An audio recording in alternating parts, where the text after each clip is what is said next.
నానబెట్టిన కందిపప్పు, సగం దోసకాయ చిన్న చిన్న ముక్కలు చేసుకోవాలి. బాగా ఉడికించాలి. ఇలా పెట్టుకుని ఉడికించి చేయాలి.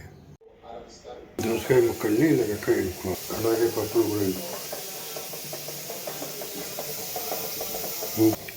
నూనె వేసి నూనె వేడాక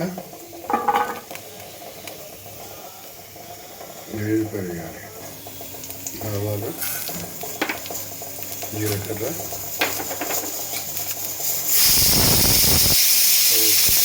ఇవన్నీ కలపాలి. ఇందులో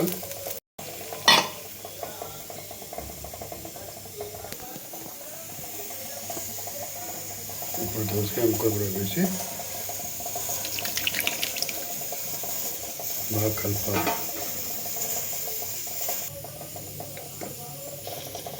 కొంచెం ఉప్పు బాగా కలిపి కొంచెంసేపు మూత పెట్టాలి.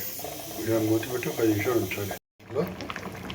కొద్దిగా ధనియాల పొడి వేసి చక్కగా కలిపేయాలి.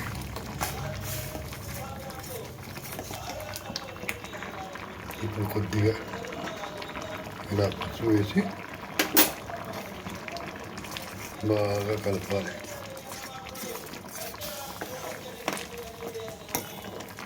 చక్కగా తయారైన ఈ దోసకాయ పప్పుని ఇలా గిన్నెలో తీసుకోవాలి. ఈ దోసకాయ పప్పుని దైవ నివేదన చేసి పట్టించుకోవాలి. ఇలా లిక్విడ్ షేప్లో వచ్చింది కాబట్టి చపాతీలో చాలా బాగుంటుంది. Thank you for watching.